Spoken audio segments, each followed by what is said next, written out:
Buenos días, hermanos. Bienvenidos a la transmisión en vivo. Estamos muy agradecidos por tenerlos y estar con nosotros. Vamos a dejar este tiempo en las manos del Señor a través de una oración. Gracias, Padre, por este día, por cuidarnos de una forma excelente durante toda la semana. Gracias por los hermanos que están delicados de salud, porque tú los cuidas y rogamos que tú les estés fortaleciendo, animando y ayudándoles a que se recuperen prontamente.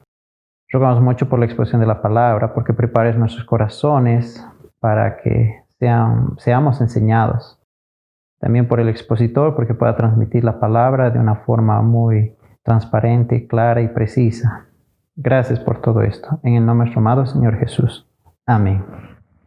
Le invito a que tome su Biblia y podamos hacer la declaración de fe de la palabra todos juntos, que dice así: Esta es mi Biblia, la eterna palabra de Dios, inspirada, infalible, inerrante, siempre viva y eficaz. Sus verdades son absolutas y eternas, suficientes en todo asunto de fe y práctica. Hoy recibiré la incorruptible, indestructible, la siempre viva semilla de la palabra de Dios. Nunca más seré igual. En el nombre de Jesús. Amén. Le invito a que abra su Biblia en el libro de Éxodo, capítulo 15. Vamos a leer los versículos del 2 al 8. Dice así la palabra: Jehová es mi fortaleza y mi cántico, y ha sido mi salvación. Este es mi Dios y lo alabaré, Dios de mi Padre y lo enalteceré. Jehová es varón de guerra, Jehová es su nombre. Echó en el mar los carros de Faraón y su ejército, y sus capitanes escogidos fueron hundidos en el mar rojo. Los abismos los cubrieron, descendieron a las profundidades como piedra. Tu diestra, oh Jehová, ha sido magnificada en poder. Tu diestra, oh Jehová, ha quebrantado al enemigo. Y con la grandeza de tu poder has derribado a los que se levantaron contra ti. Enviaste tu ira, los consumió como hojarasca. Al soplo de tu aliento se amontonaron las aguas, se juntaron las corrientes como un montón. Los abismos se cuajaron en medio del mar. Una porción que nos recuerda cuán grande es nuestro Dios. Hermano, le invito a que tengamos un tiempo de alabanza juntos.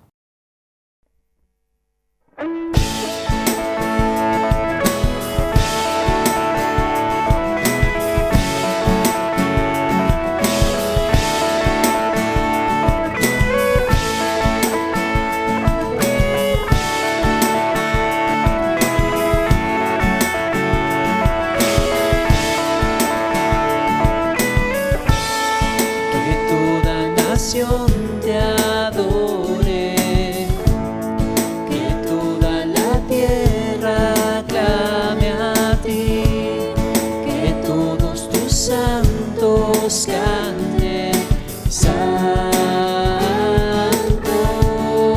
es el Señor.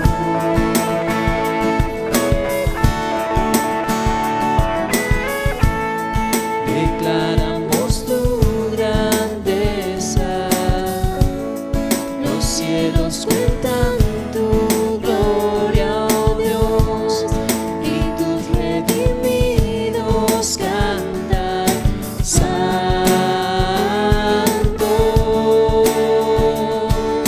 Santo.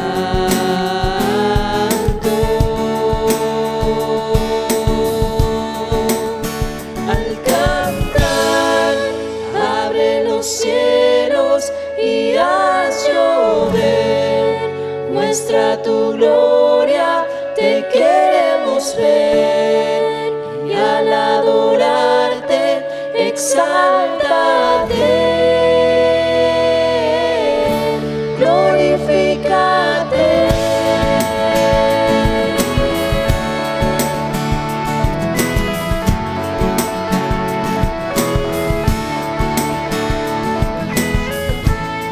Que toda nación te adore, que toda la tierra clame a ti, que todos tus santos canten, Santo es el Señor. Declaramos tu grandeza, los cielos cuentan tu gloria, oh Dios, y tus redimidos cantan, Santo.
Aleluya, te damos gloria, vivimos para ti. Aleluya, te damos gloria, vivimos para ti. Aleluya, te damos gloria, vivimos para ti. Glorifícate, abre los cielos y haz llover. Muestra tu gloria, te queremos ver, y al adorarte, exáltate. Glorifícate, abre los cielos y haz llover. Muestra tu gloria, te queremos ver, y al adorarte, exáltate. Glorifícate,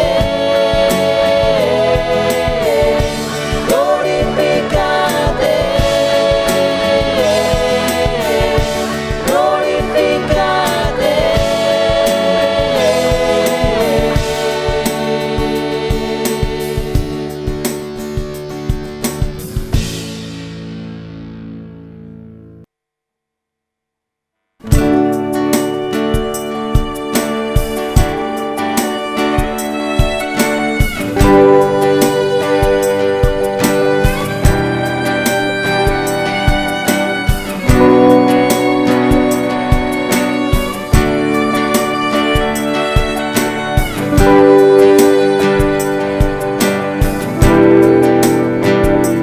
Cuando sale el sol temprano cada día, es tu gracia que me da aliento de vida. En ti vivimos, nos movemos y existimos por orden de tu voz. Tu presencia me refresca en la mañana, me alimenta y me sustenta tu palabra. Tu favor y bien rodean mi camino por tu constante amor. Te doy gracias, grandes son tus obras, oh Señor. Te doy gracias por tu fidelidad, bondad y amor. Te doy gracias, mi alma te bendice.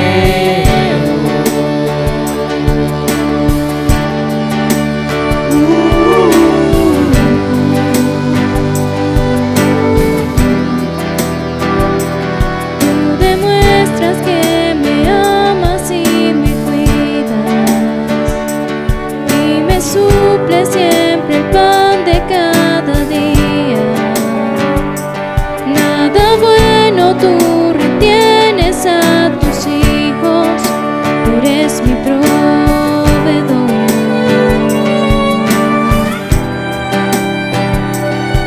Al oscurecer cuando llega la noche, tú me libras de ansiedades y temores. Es tu mano mi refugio y mi descanso, eres mi guardador.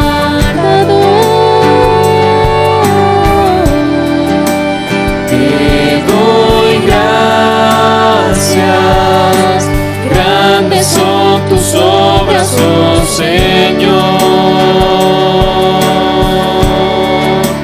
Te doy gracias por tu fidelidad, bondad y amor.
tú entregaste. Me has llamado por mi nombre y me salvaste. Agradecido estoy. Agradecido estoy.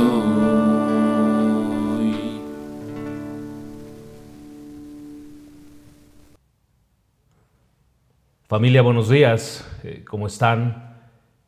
Una vez más es un privilegio estar abriendo las Escrituras para exponer la palabra del Señor. Sigue siendo complejo este medio, no por lo tecnológico. Gracias a Dios, Él se ha provisto de hermanos que pueden hacer posible esta transmisión y todo lo que sucede alrededor de ella. Entonces, pero sí es complejo porque no hemos sido diseñados por el Señor para congregarnos en línea. Él ha diseñado su iglesia para que estemos juntos, celebrando, adorando, meditando, creciendo en la palabra. Y es mi oración que ese tiempo se dé pronto, que ese tiempo llegue pronto y podamos estar una vez más reunidos juntos buscando al Señor.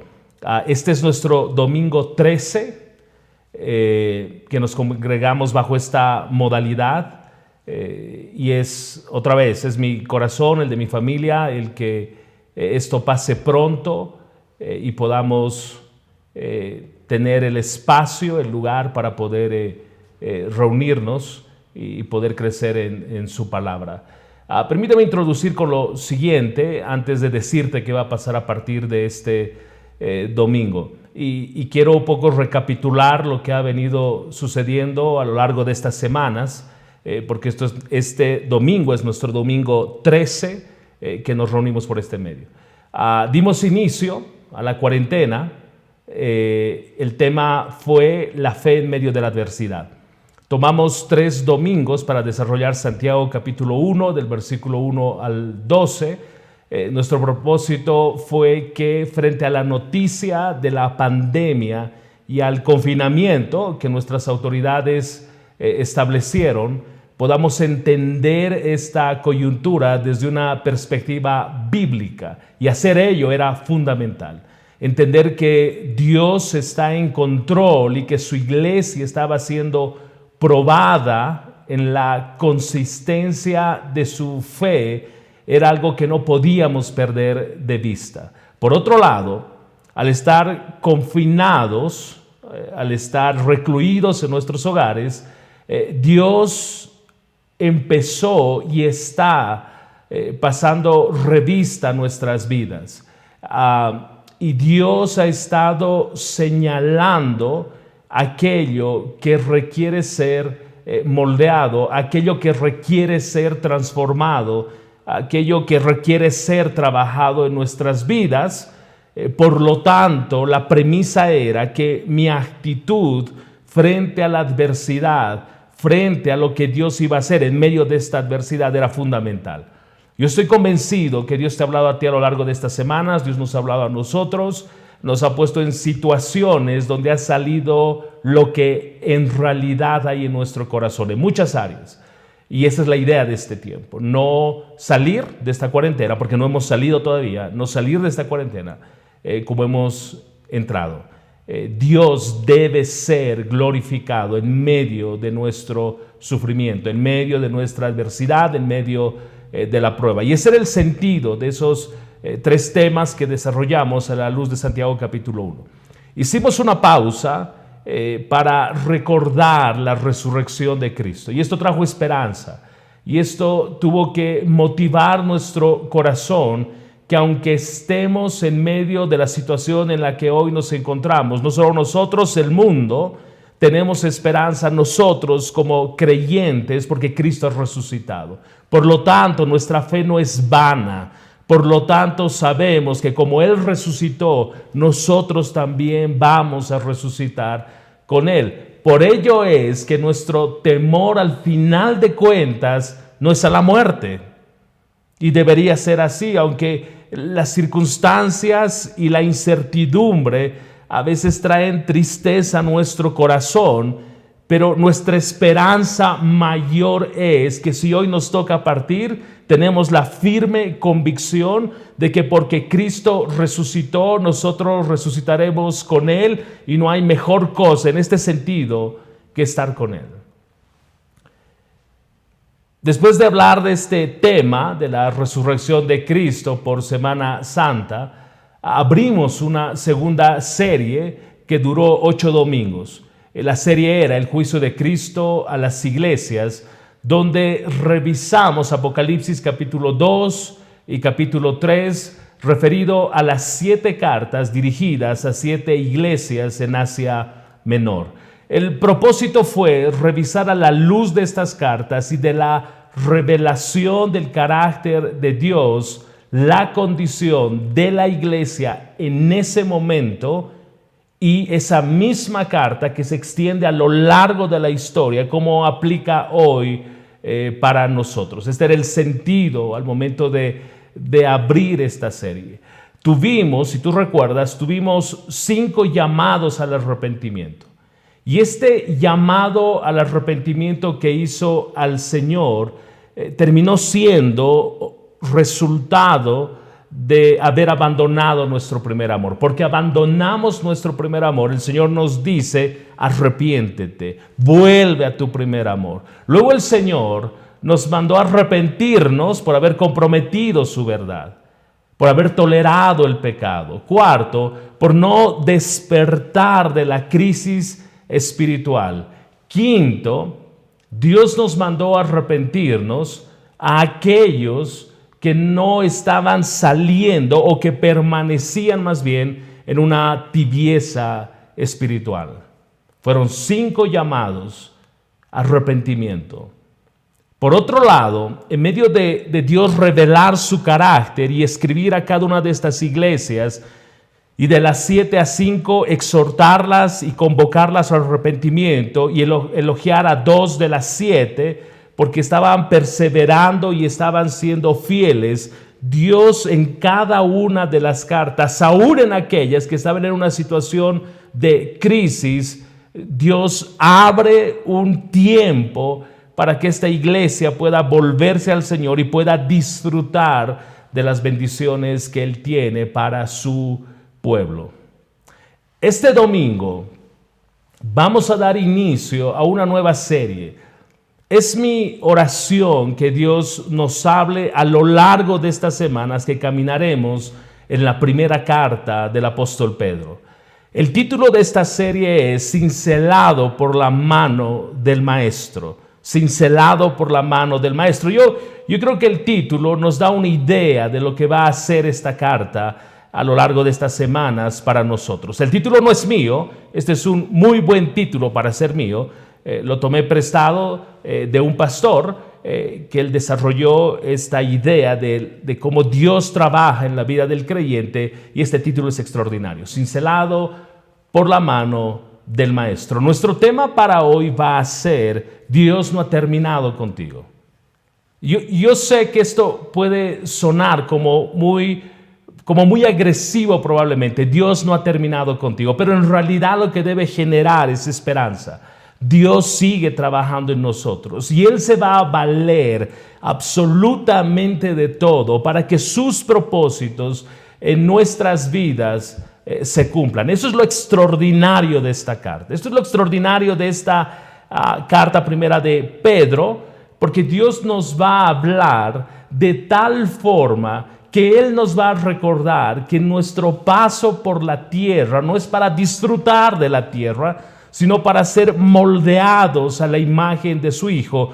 Y una vez más, Él se va a valer de todo cuanto a Él le plazca para moldearnos, para trabajar en nuestras vidas y para conformarnos conforme su Hijo.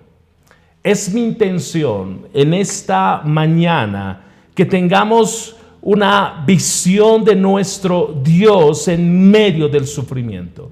Es mi deseo que en el desarrollo de este mensaje y de los que vienen podamos contemplar a Dios en toda su majestad, admirarlo por quien Él es y mirar que nuestras circunstancias son pasajeras. Es lo que Pedro nos va a decir. Nuestras circunstancias son temporales. Entonces quiero que me acompañes a Primera de Pedro, capítulo 1, versículo 1. Primera de Pedro, capítulo 1, versículo 1. Este va a ser nuestro versículo introductorio a toda la carta. Este va a ser nuestro versículo que nos va a permitir mirar el contexto histórico en el cual fue desarrollada esta carta, el contexto teológico, el enfoque de Pedro al escribir esta carta, y luego lo que vamos a hacer en esta mañana es mirar a Pedro. Tenemos que mirar al autor. No sé si recuerdas quién es Pedro, pero a veces lo que se viene a nuestra mente de Pedro muchas veces no son cosas muy buenas. Cortó la oreja a un soldado, negó a Cristo, etcétera, etcétera. Pero vamos a mirar esto en el desarrollo de este mensaje. Vamos entonces a Primera de Pedro, capítulo 1, versículo 1. Pedro, apóstol de Jesucristo, a los expatriados de la dispersión en el Ponto, Galacia, Capadocia, Asia y Bitinia. Una vez más, Pedro, apóstol de Jesucristo, a los expatriados de la dispersión en el Ponto, Galacia, Capadocia, Asia y Bitinia. ¿Qué te parece si oramos? ¿Qué te parece si entregamos este tiempo al Señor?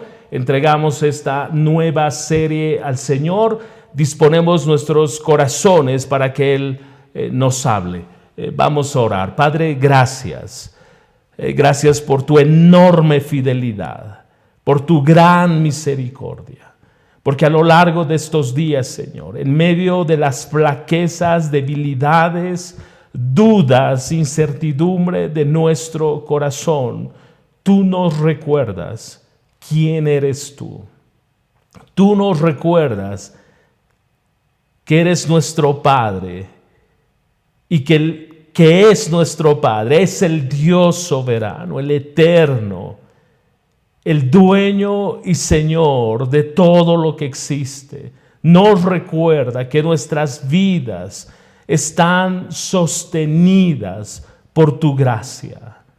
Padre, gracias, porque a lo largo de estos días tú has mostrado tu fiel provisión y muchas veces tu abundante provisión, Señor. A lo largo de estos días nos has mostrado que aún en medio de la enfermedad tú eres fiel, tú eres Señor, tú eres Dios. Nos has recordado que nuestras vidas están en tus manos y, Señor, nuestras vidas son sostenidas por el poder y la suficiencia de quien eres tú. Padre, gracias, porque solo en ti hallamos esperanza. Gracias, porque en medio de la dificultad, solo en ti nuestro corazón haya consuelo. Padre, gracias, porque la prueba puede ser gigante, Señor, pesada, dura, drenante, desgastante.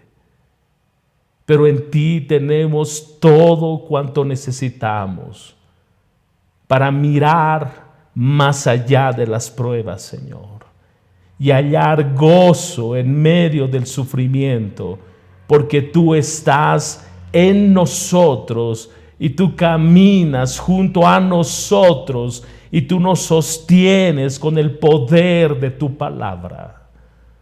Padre, glorifícate en esta nueva serie. Abre nuestra mente, ensancha nuestros corazones, que podamos verte en esta carta, Señor, que tú nos hables de manera personal, que tú nos ministres, que tu Espíritu Santo obre, Señor. Te lo rogamos, Padre, en el nombre de Jesús. Amén. Amén. Quiero empezar con un par de premisas que las iremos desempaquetando en la medida que caminemos por esta carta. Y una primera premisa que vamos a mirar en esta epístola de Primera de Pedro es que debemos recordar que Dios nos va moldeando y capacitando para que nosotros podamos modelar las virtudes de aquel que nos llamó. Dios nos prepara a lo largo de nuestra vida, Dios nos prepara para la eternidad, para una eternidad con Él, no para tener nuestra mejor vida ahora. Dios no nos ha llamado para disfrutar de esta vida, Dios nos ha llamado para conformarnos a la imagen de su Hijo, preparándonos para nuestra mejor vida con Él en la eternidad. Y lo que estoy tratando de decir es que esta vida no significa que vamos a sufrir todo el tiempo y no la vamos a disfrutar en el contexto bíblico de disfrutar nuestra vida hoy, pero no es la prioridad de Dios darnos todo para disfrutar esta vida. La prioridad de Dios bíblicamente es prepararnos, moldearnos, conformarnos conforme su Hijo para una eternidad con Él. Una vez más, no significa que no puedo disfrutar de un viaje. No significa que no puedo disfrutar de estar con los hermanos, con mi familia, poder salir y pasear. No significa aquello, pero yo no debo perder la perspectiva de que esta vida es pasajera, que es lo que nos va a decir Pedro, y que Él nos va a capacitar. Dios nos va a capacitar, nos va a preparar, nos va a moldear, nos va a cincelar para una eternidad con Él. Premisa número 2. El tiempo que vivimos solo es, escucha bien, el tiempo que vivimos es alarmante si lo divorciamos de la revelación de Dios. El tiempo que hoy vive la iglesia es alarmante si lo divorciamos de la revelación de Dios. Es por eso que cuando Pedro escribió a los seguidores de Cristo en el primer siglo, utiliza la palabra de Dios, la revelación de Dios para animarlos en medio de las pruebas. Pedro coloca los sufrimientos que estaba viviendo la iglesia primitiva junto a o al lado de el poder de Dios, la esperanza, la bondad y la gloria de Cristo. Cuando yo miro mis pruebas separada de la revelación de la palabra, separado de las escrituras, no hallo consuelo, me desespero, me angustio, me estreso, me deprimo, entro en ansiedad. Pero cuando miro mis sufrimientos, miro las pruebas, miro la adversidad a la luz de lo que la palabra del Señor dice, yo encuentro poder en medio de la adversidad, encuentro esperanza en medio de la adversidad, encuentro la bondad, la misericordia, la generosidad de Dios para que al final de todo Dios pueda ser glorificado en medio de mi dolor. Pedro les decía a sus seguidores, hermanos, ustedes pueden y van a perseverar. ¿Cuál es la razón? Dios es fiel. Dios es fiel. La razón por la que podemos estar de pie en medio de cualquier circunstancia adversa es porque Dios es fiel. Nuestro Dios es fiel. Tercera premisa. Los discípulos de Cristo experimentaron gozo en medio del sufrimiento porque sabían en quién habían creído. Y esto es importante. Gozo en medio del dolor es una locura. Gozo en medio de la adversidad, la gente puede ver como algo irracional, pero no las escrituras. Yo puedo gozarme, como vimos en nuestra primera serie al inicio de esta cuarentena, yo puedo gozarme por las pruebas porque sé en quién he creído. Y sé que Él orquesta todas las circunstancias para que se cumplan sus propósitos. De hecho, las Escrituras también nos dicen que todo coopera para bien. Ok, me enfermé, coopera para bien. En esta cuarentena me despidieron, coopera para bien. En esta cuarentena tenemos lo necesario, siéntete feliz, gózate. Ese es el sentido de lo que está diciendo la palabra. Porque entiendo que Dios está bajo control y nada de lo que sucede se escapa de sus manos. Puedo sentir gozo en medio de la adversidad, y de eso nos va a hablar Pedro. Cuarta premisa. A veces es importante, como alguien decía, saber por qué sufrimos, pero es más importante saber cómo sufrir bien. Una vez más, a veces es importante saber por qué sufrimos, y Dios puede revelar aquello, Dios puede mostrar aquello. Si tú recuerdas, y quiero animarte que puedas revisar, hace un par de meses hablamos del sufrimiento y estudiábamos la vida de Job primariamente. Job no hizo nada, pero entró en un terreno de adversidad y dolor, monumentalmente grande.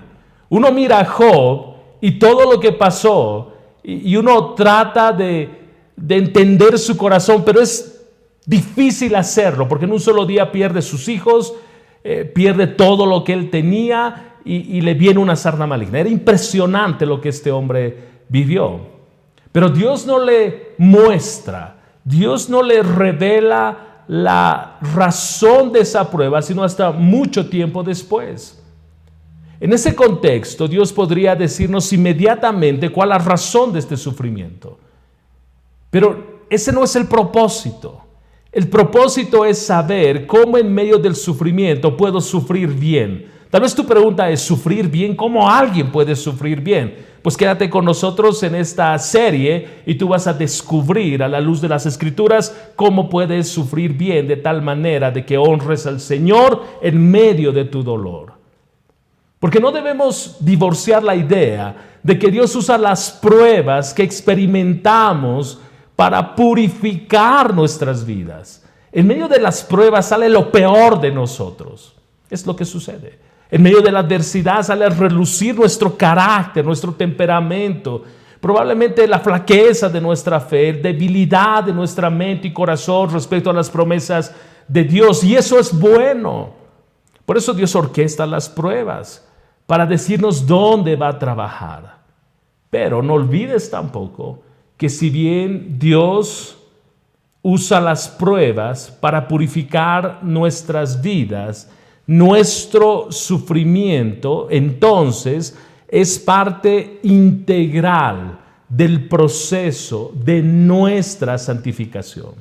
Somos más santos en la medida que caminamos por distintas pruebas. Y eso va a hablar Pedro. Premisa número 5.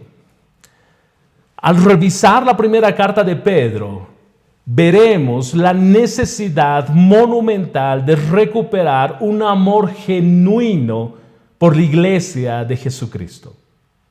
En el primer siglo era inconcebible para cualquier cristiano verse a sí mismo como alguien separado de una iglesia local de creyentes. Ahora, yo sé que esta coyuntura nos ha llevado a reunirnos por este medio, pero este no es el diseño de Dios. Dios ha permitido este tiempo, sí. Lo ha permitido de esta manera, sí. Dios está tratando con su iglesia, sí. Dios está purificando a su iglesia, sí. Dios está trabajando con sus hijos, sí.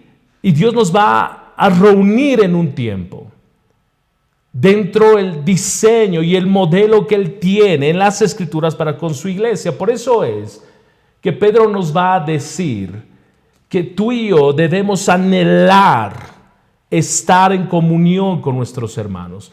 Pedro nos va a decir que hemos sido llamados a crecer y a caminar en comunidad. A mí me sorprende saber, bueno, por un lado que hay creyentes que no se congregan, y uno puede pensar, entonces son creyentes, ese es otro tema, pero solo déjame ilustrarlo de esta manera. No se congregan cuando hay la posibilidad de hacerlo, y se congregan en línea. Yo no sé dónde salió eso, no hay ningún texto en la palabra que diga te congregarás en línea. Y si tú me dices que este es el tiempo y hay que usar la tecnología, sí estoy de acuerdo, de hecho lo estamos haciendo, pero no es el diseño de Dios que nos congreguemos en línea. Y cuando estamos en este tiempo y hay la necesidad de congregarnos en línea, en esta coyuntura, en este tiempo que tuvo una fecha de inicio y Dios ya sabe cuándo va a terminar, me cuesta entender que aún en este tiempo hay gente que tome el tiempo de conectarse y crecer en la palabra.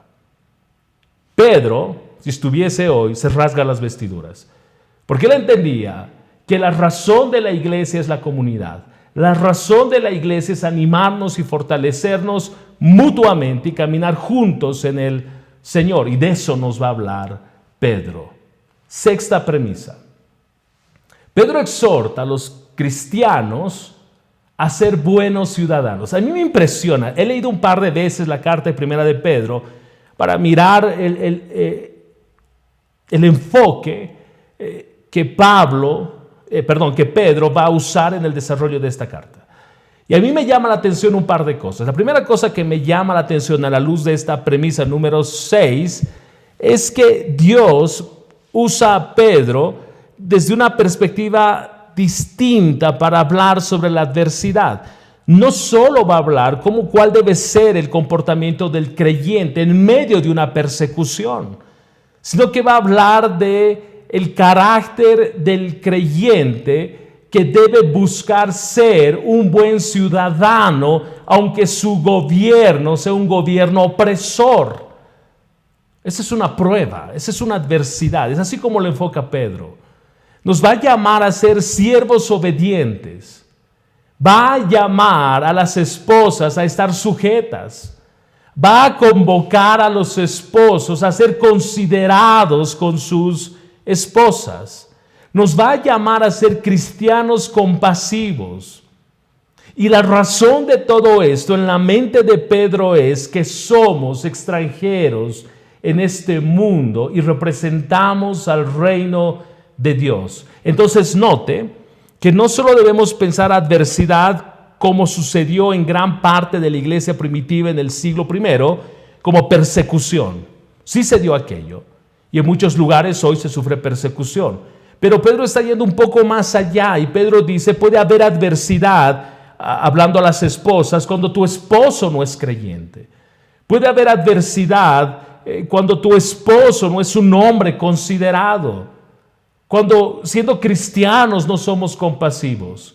Y Pedro nos va a llevar al terreno de que estamos en este mundo como peregrinos y extranjeros, que no somos de este mundo, que nuestra ciudadanía es en el reino de los cielos y por lo tanto representamos este reino, y al representar este reino, aún en medio de la adversidad, en cualquiera de estas áreas que acabo de mencionar, Dios debe ser glorificado. Y esta idea no es nueva. La idea de adversidad, la idea de dolor, la idea de sufrimiento no es nueva. De hecho, Juan capítulo 15, si tú miras en tu Biblia ahora, en Juan capítulo 15, versículos 18 al 21, Jesús hablando dice algo extraordinario. Dice, si el mundo los odia, recuerden que a mí me odió primero. Si permanecieran en el mundo, si pertenecieran al mundo, el mundo los amaría como a uno de los suyos. Pero ustedes ya no forman parte del mundo. Yo los elegí para que salieran del mundo, por eso el mundo los odia. ¿Recuerdan lo que les dije? El esclavo no es superior a su amo. Ya que me persiguieron a mí, dice Jesús, también a ustedes los perseguirán. Y si me hubieran escuchado a mí, también los escucharían a ustedes. Les harán todo eso a causa de mí, porque han rechazado a aquel que me envió. Oye, entonces note que Jesús, cuando empezó a caminar con sus discípulos y estaba trabajando en ellos, Jesús lanza esta advertencia. Yo creo que es la misma advertencia que hoy nos lanza a nosotros, de que como cristianos vamos a pasar por momentos de adversidad y por momentos de dolor.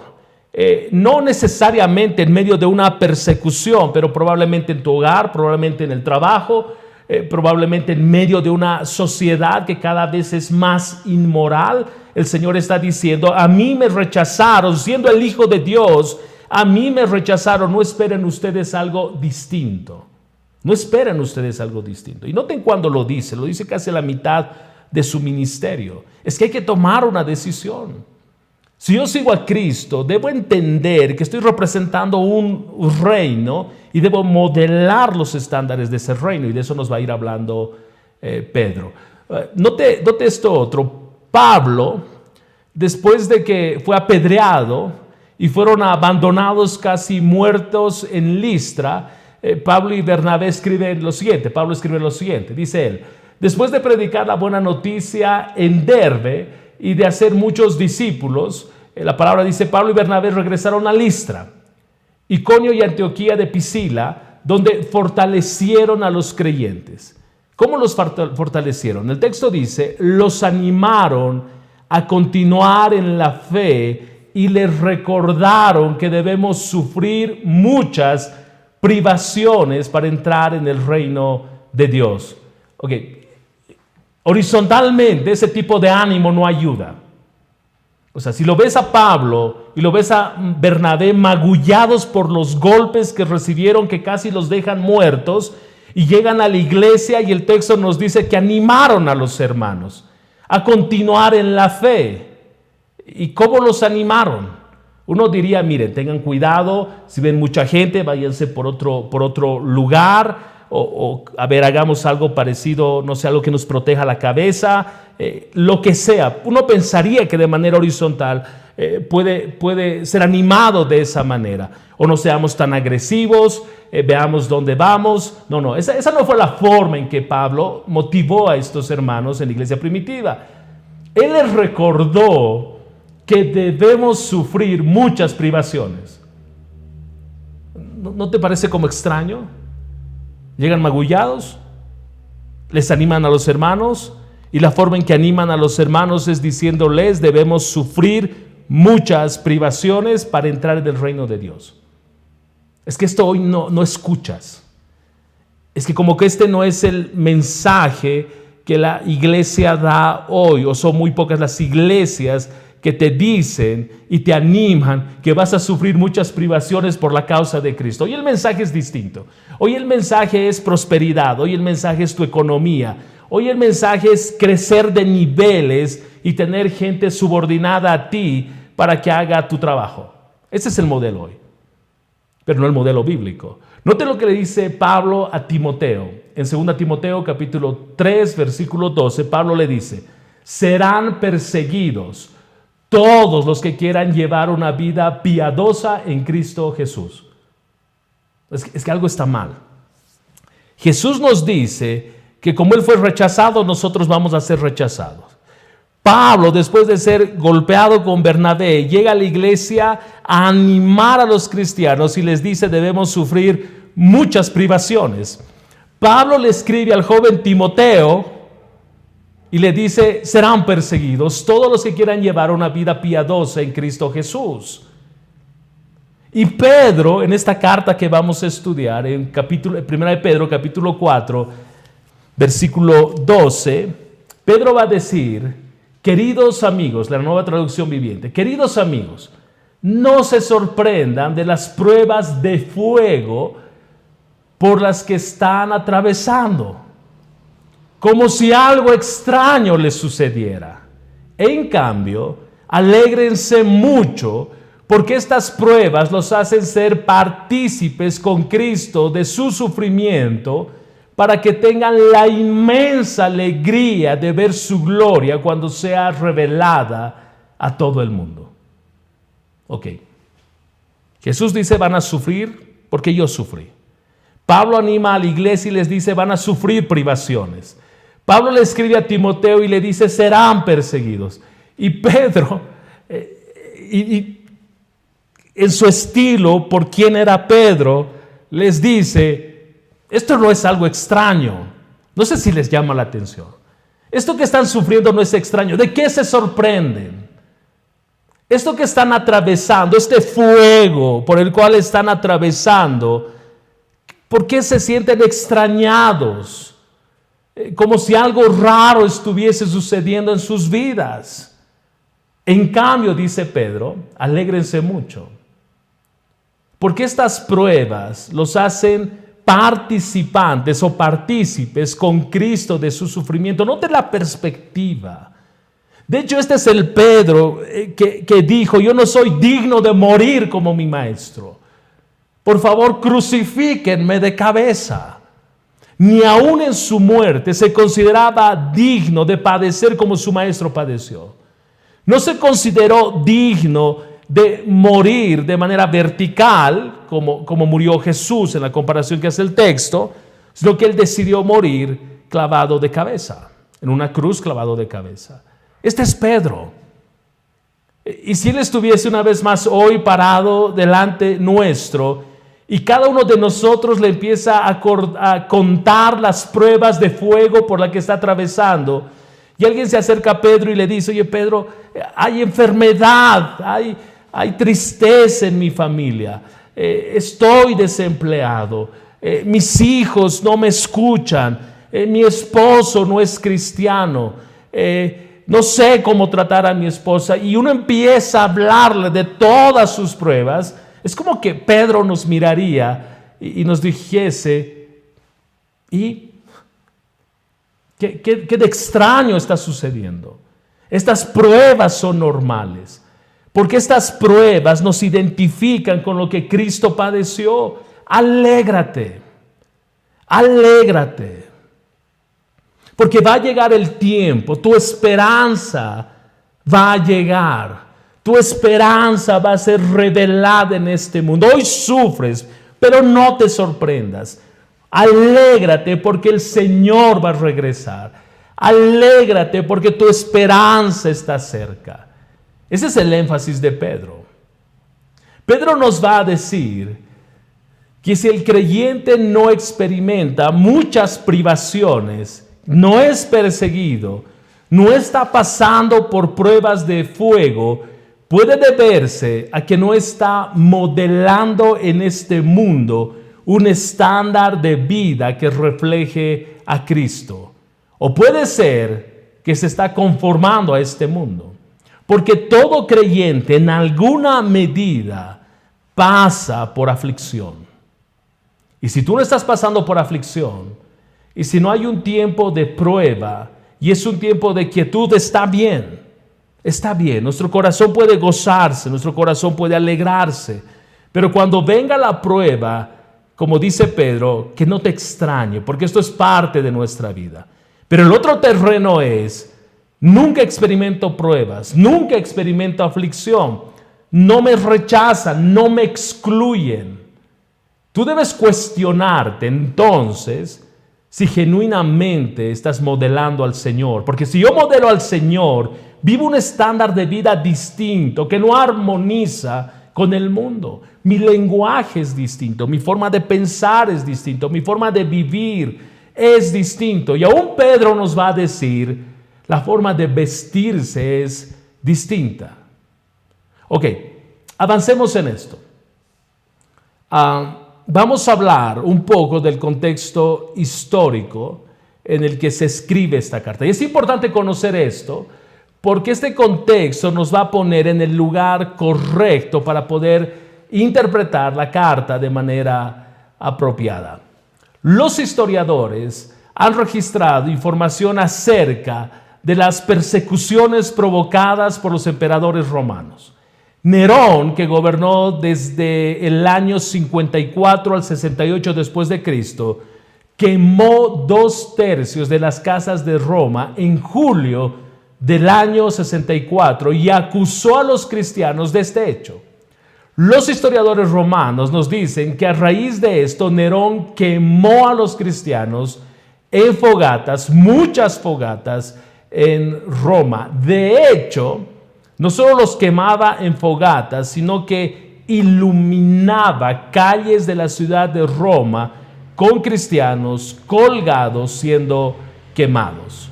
Y no olvidemos lo de los circos romanos o las torturas a las cuales eran sometidos los cristianos. Pero quiero ver esto un poquito más en detalle porque es importante.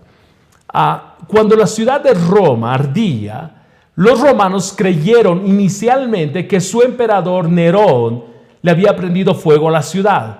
probablemente por su deseo insaciable de edificar una nueva ciudad, de construir una ciudad nueva, mucho más grande, mucho más poderosa, que pueda mostrar las riquezas de Roma. Esa era la prerrogativa de este emperador. Los romanos entonces estaban, y esto es historia, los romanos estaban totalmente devastados por lo que había sucedido. Su cultura, en un sentido, había desaparecido. Todos los elementos religiosos de su vida fueron destruidos. Sus grandes templos fueron destruidos, reliquias, sus ídolos, todo fue destruido.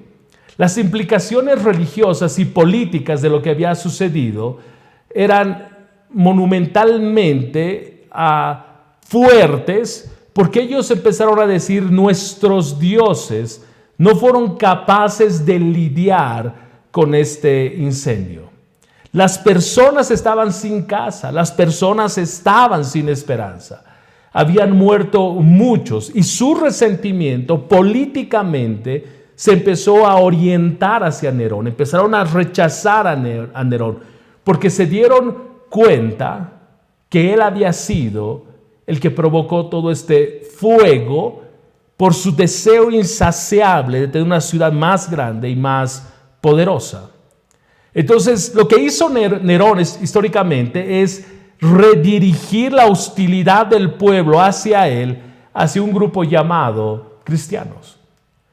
Entonces el emperador señala a los cristianos, quienes ya eran odiados, y la razón por la que eran despreciados era porque eran vistos como personas hostiles a la cultura romana. Nerón se encargó de esparcir la idea de que los cristianos habían prendido fuego a la ciudad. Y como resultado de lo que Nerón empezó a decir y a comunicar, el resultado fue una intensa persecución en contra de los cristianos que comenzó en Roma y pronto se empezó a esparcir a lo largo del Imperio Romano, tocando lugares al norte de las montañas de Tauro, tales como, presta atención, tales como Ponto, Galacia, Capadocia, Asia y Bitinia. Eso nos decía 1 de Pedro capítulo 1, versículo 1. Pablo está escribiendo a este grupo de personas.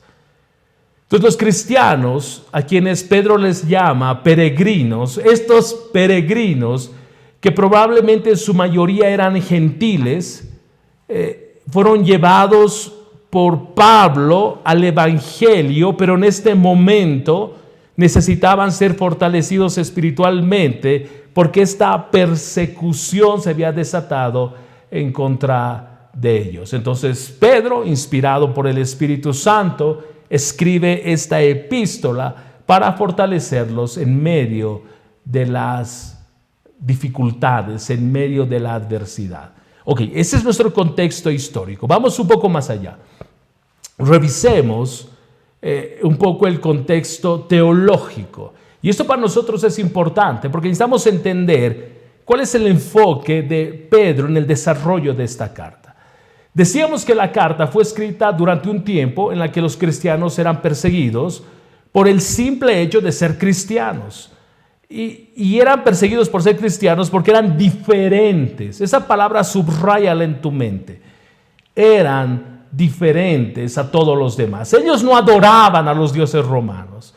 Rechazaban la promiscuidad sexual de esos días.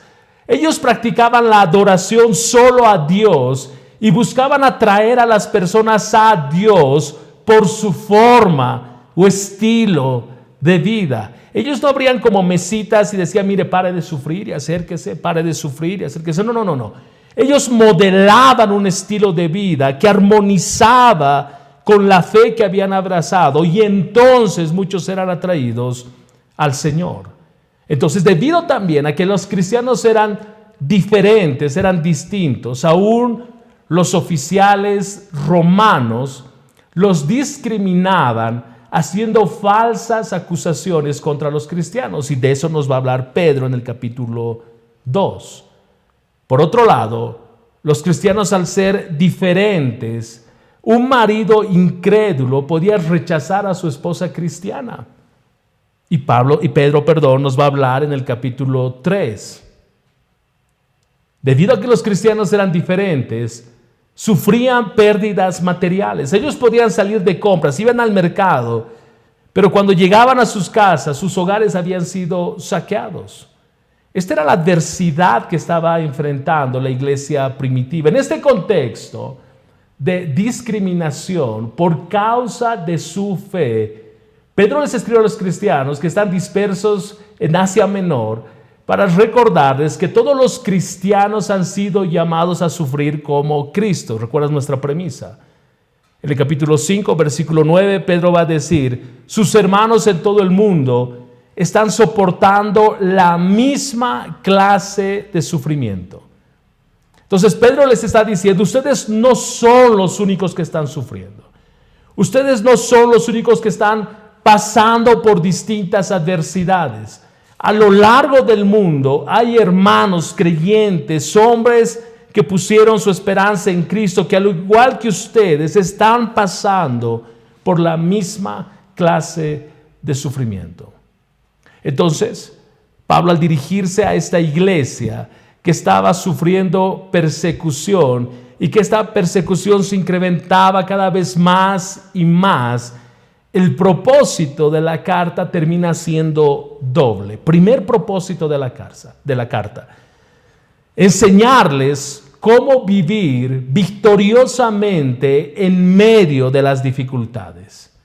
Primero, enseñarles cómo vivir victoriosamente. Ese término es importante: victoriosamente en medio de las dificultades. Segundo, animarles a dar testimonio de la verdadera y suficiente gracia de Dios en medio de la adversidad. Entonces, por un lado, va a enseñarles cómo vivir victoriosamente en medio del sufrimiento, y dos, cómo depender de esta gracia que es verdadera y es suficiente en medio de nuestra adversidad. Revisemos cada uno de estos propósitos. Primero decíamos enseñarles cómo vivir victoriosamente en medio de las dificultades. Y esto es: no pierdas la esperanza, no te amargues, no te deprimas, no reniegues, no entres en ansiedad, no dejes que tu corazón se drene. Pedro va a decir: confía en el Señor. Y tu confianza tiene que estar puesta en que esto que estás viviendo es temporal y tienes la promesa de que Él va a volver. Pedro quiere hacerles saber a sus lectores en ese momento y hoy a nosotros que llevar una vida obediente, victoriosa bajo aflicción, es el resultado de una comunión genuina e íntima con el Señor.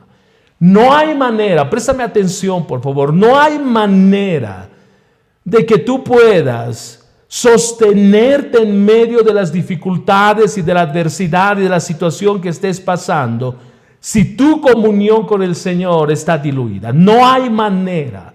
Lo que te va a fortalecer es tu comunión con el Señor, el estudio de la palabra. La palabra se va a hacer vida en ti porque te va a recordar que Dios es fiel, que Dios es verdadero, que Dios es misericordioso, que Él tiene cuidado de los suyos. Te va a recordar sus promesas. Pedro nos va a decir que los cristianos soportan sufrimiento en un mundo que no es suyo. Una vez más, Pedro nos va a decir que los cristianos soportan sufrimiento en un mundo que no es suyo. Pedro va a decir, son extranjeros. Y por consiguiente, como extranjeros, van a ser rechazados por este mundo. Van a sufrir desprecio. Van a experimentar dolor. Van a experimentar quebranto. Y esto es importante de entender, porque si yo pienso que soy destinado a este mundo, pierdo esperanza. Porque créeme, las cosas se van a poner peor. Lo que estamos escuchando hoy no es nada con lo que va a venir en los años. ¿Cuál es la razón? El Señor está cerca. El Señor está cerca. Entonces debemos vernos como extranjeros en este mundo, como peregrinos. Estamos de paso. Nuestra ciudadanía es otra. Pedro no nos dice que abandonemos el mundo. Pedro nos exhorta a ti y a mí a vivir en este mundo mientras nuestro Señor regresa. Podamos vivir de manera digna del Evangelio en un mundo adverso. Pedro nos va a exhortar a que hagamos lo bueno delante de los hombres. ¿Cuál es la razón? Representamos un reino que no es de este mundo. Desde el primer capítulo hasta el último capítulo, Pedro va a formular una serie de exhortaciones e instrucciones para que tú y yo caminemos en santidad. Y eso es importante. Él quiere que los creyentes entiendan que cuando sufren no están pasando por una circunstancia inútil. Que el sufrimiento no es como que Satanás anda suelto y Satanás me está persiguiendo y Satanás me trae una correteada que ya no sé dónde meterme. No, ese no es el sentido. Dios aún usa a Satanás para que sus propósitos se cumplan. Te puede costar escuchar esto, pero aún Satanás está al servicio de Dios. ¿No es lo que pasó con Job? ¿No es que Satanás tiene que pedir permiso para tocar a los hijos de Dios? Es que a veces ponemos a Satanás por encima de Dios y pensamos que este sufrimiento y dolor es porque Satanás y empiezo a gritar y empiezo a reprender y empiezo a hacer mil cosas cuando lo que debo hacer es sostenerme en la palabra y en sus promesas y en el Dios que es fiel a lo que Él ha dicho. Y es lo que Pedro quiere hablarnos. No hay manera de sostenerse si no es por medio de la palabra, decíamos hace un momento. El sufrir tiene un propósito. Por eso Pedro dice, no es inútil el sufrimiento. El sufrimiento, la prueba va a revelar nuestro corazón. Por eso es que no es inútil. Debo prestar atención. ¿Qué es lo que Dios quiere hablar? ¿Qué es lo que Dios quiere decirme? ¿Qué áreas Dios quiere cincelar en mi corazón?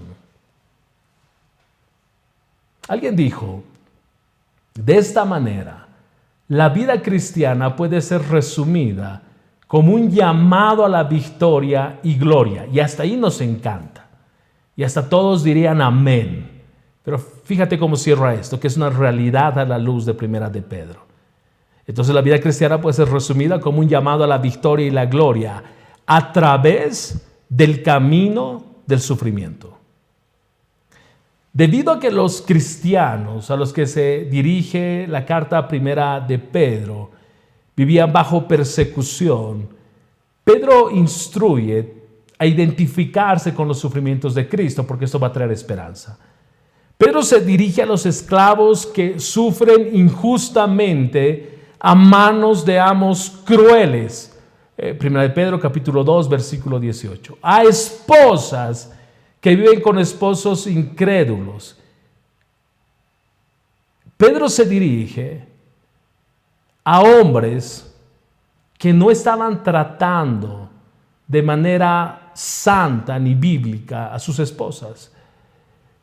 Dios va a usar a Pedro para decirnos a nosotros que en medio de cualquier tipo de gobierno debemos sujetarnos sí a Cristo, pero a las autoridades que han sido establecidas por Él. Y esto va a poner en orden nuestra mente, porque en la coyuntura que estamos viviendo no solo enfrentamos un COVID, sino enfrentamos tensión política.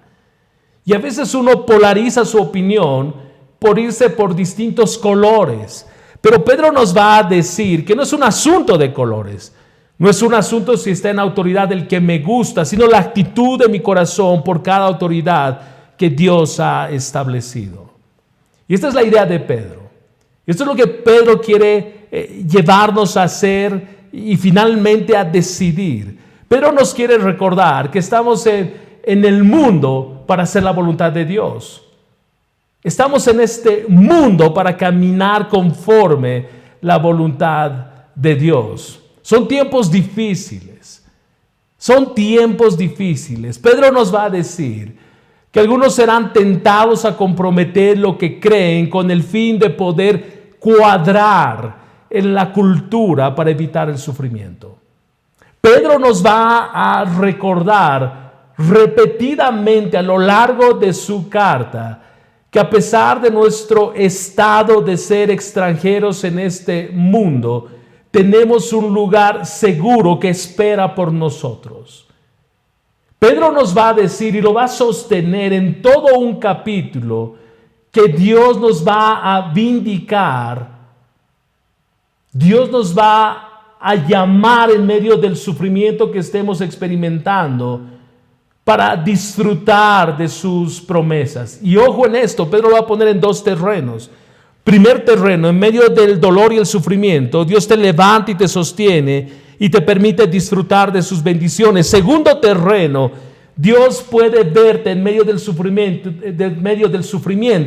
y Él puede decidir llamarte a su presencia para que disfrutes de la mayor bendición que es Él. Eso nos va a hablar Pedro. Y en ambos terrenos Él va a generar esperanza en nuestros corazones. El segundo propósito, decíamos, es animar a la iglesia a dar testimonio de la verdadera y suficiente gracia de Dios. Es triste mirar cristianos desconsolados. Es triste mirar cristianos que la fe que proclamaban no se la mira ni se la aprecia en medio de la adversidad. Es triste mirar cristianos que van detrás de terapias para resolver el problema de su estrés y su ansiedad y su depresión en medio de esta cuarentena. Como que si la gracia de Dios no fuese suficiente. Como si el poder del Señor no fuese suficiente. El cristiano, el llamado cristiano, busca algo más para traer quietud a su corazón. Pedro nos va a decir, oye, somos pueblo de Dios, somos escogidos por el Padre, hemos sido apartados por Él, su Espíritu Santo mora en nosotros. Y durante este peregrinaje en este mundo no estamos huérfanos, que en medio de la adversidad y el dolor no estamos huérfanos, no estamos solos, que Dios revela a su Hijo en medio de nuestro sufrimiento.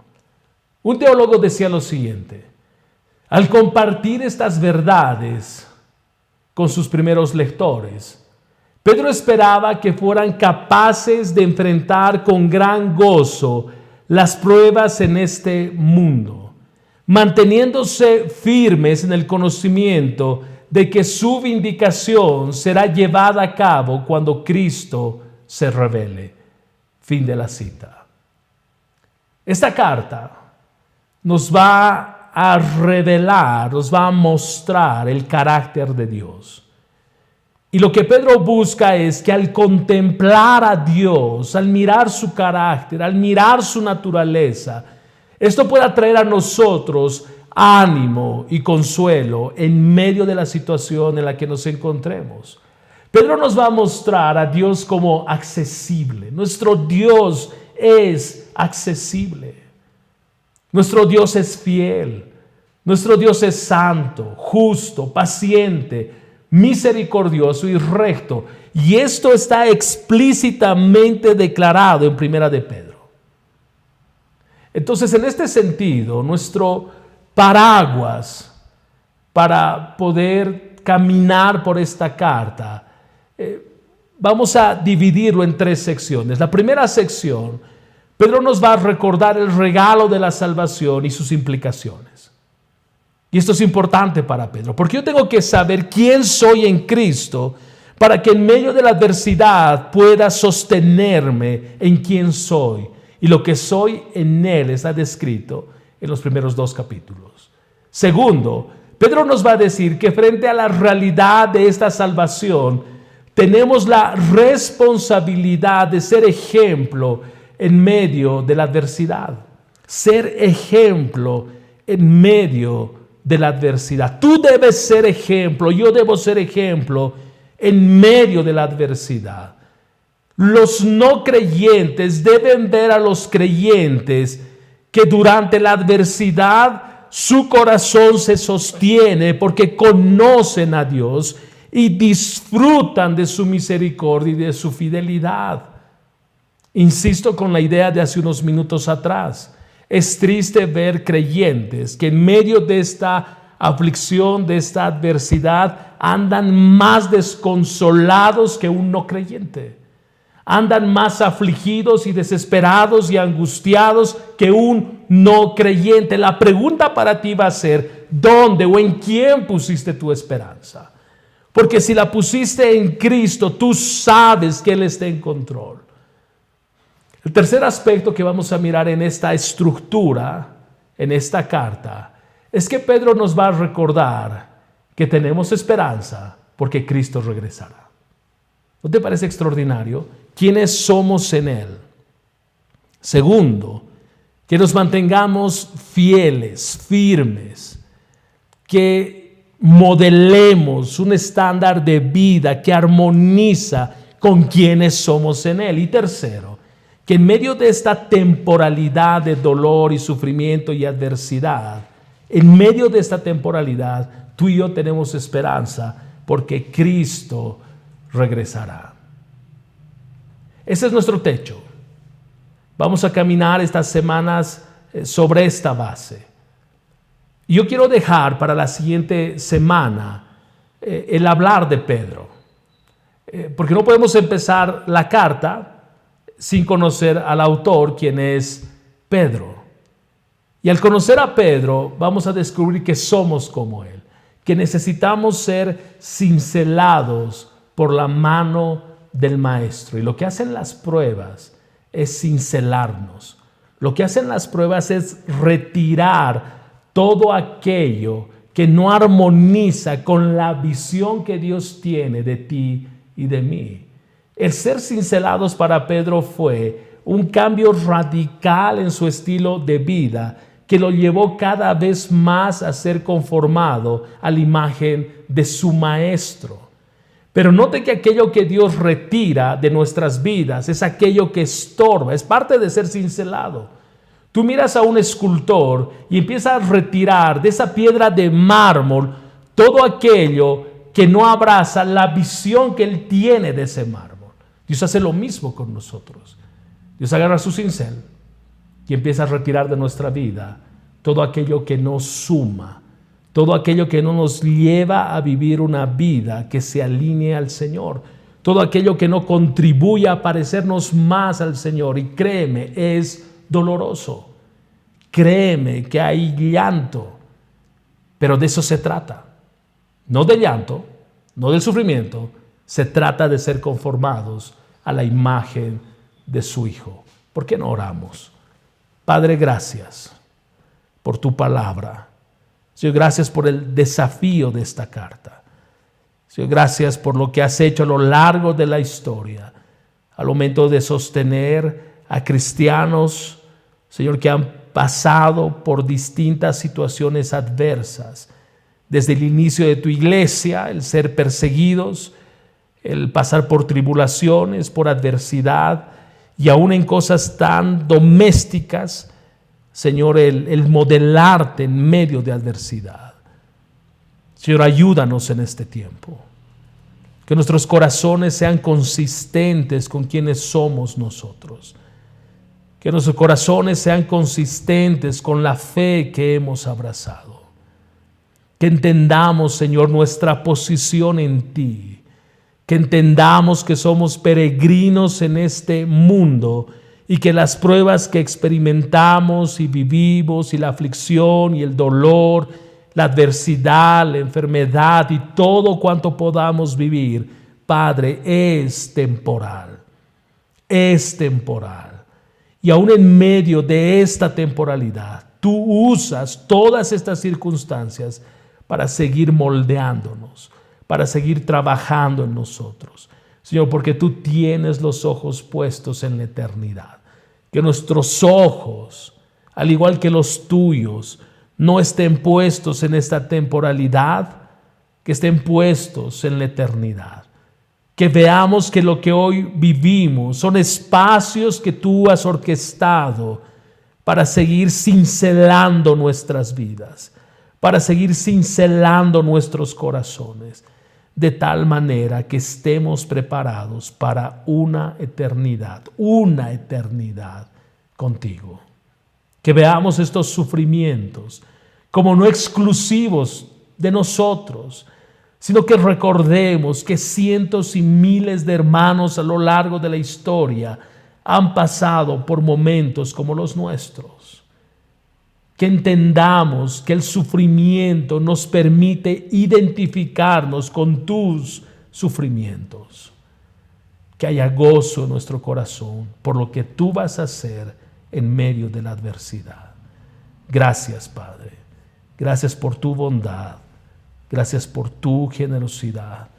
Gracias por sostenernos aún en medio de nuestra infidelidad. Gracias, Padre. En el nombre de Jesús. Amén.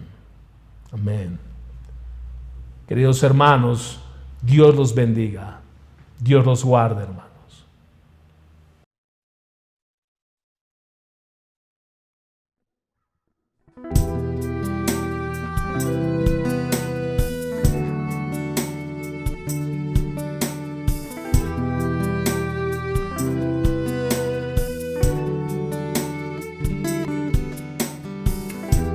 Siendo yo un gran pecador, extraviado en el error,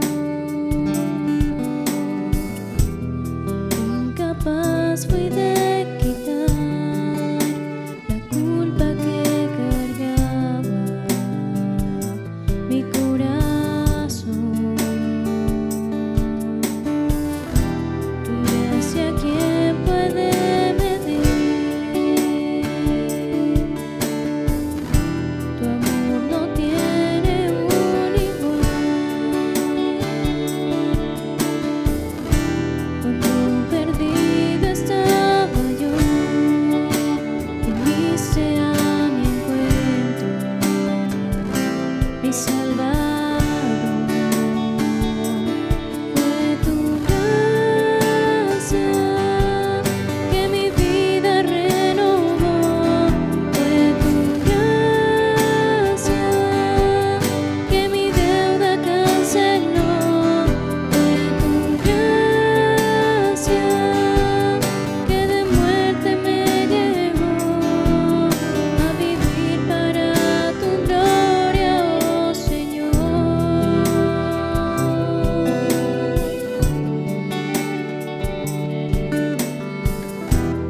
En la cruz donde murió el perfecto Hijo de Dios, la sentencia Él sufrió.